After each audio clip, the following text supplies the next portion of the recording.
Riba itu jelas dilarang.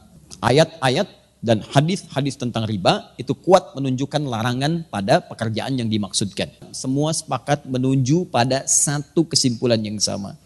Haram riba. Quran surah kedua misalnya Al-Baqarah ayat 275. Menyerupakan orang pelaku riba dengan orang yang sedang kesurupan. Artinya ada yang salah dalam dirinya. Bukankah orang kesurupan itu banyak salahnya?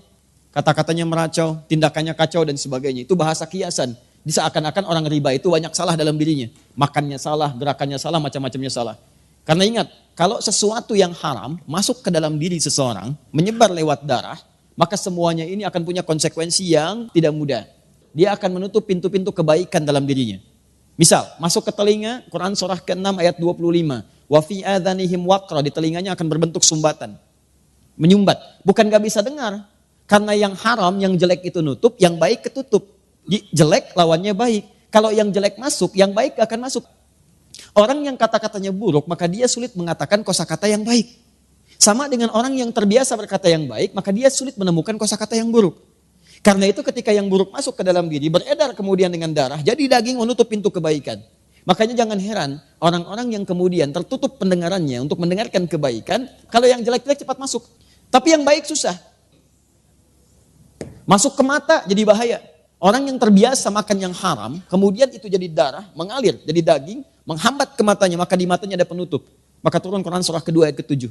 Khatamallahu ala qulubihim wa ala sam'ihim wa ala absarihim ghishawa. Di matanya ada penghalang. Sehingga dia nggak bisa bedakan mana sesuatu yang baik, mana yang tidak baik. Masuk ke tangan, ini sentuhannya nggak baik. Sudah senang dengan yang haram. Kalau yang haram sudah menguasai dirinya, maka yang halal-halal akan cenderung terhindari. Semua akan tergerak pada kepentingan-kepentingan yang haram. Seperti minyak tidak bersatu dengan air, maka haram pun tidak akan pernah bersatu dengan halal. Karena itu Allah katakan pelaku riba itu cenderung punya masalah dalam hidupnya seperti orang yang kesurupan dikerjai oleh setan. Kemudian sampai ke ayat Quran surah kedua ayat 278-nya diminta untuk bertobat. Kemudian ayat 279-nya diminta untuk kemudian oleh Allah Subhanahu wa taala dengan ancaman yang kuat, kalau tidak mau bertobat maka Anda seakan-akan mengajak perang dengan saya dan Rasul. Anda dengan manusia saja kalau orang kuat sulit untuk mengalahkannya. Sekarang pengen ngajak perang dengan Allah. Maaf, kalau Anda punya masalah dengan manusia, saya punya masalah dengan orang Bandung, saya pindah ke Jakarta. Saya punya masalah dengan orang Indonesia, saya pindah ke Malaysia. Saya punya masalah dengan orang Asia, saya pindah ke Eropa. Tapi Anda punya masalah dengan Allah, mau lari kemana? Maka saya belum bicara tentang hukum, saya ingin bicara pertama tentang riba. Riba itu jelas haram.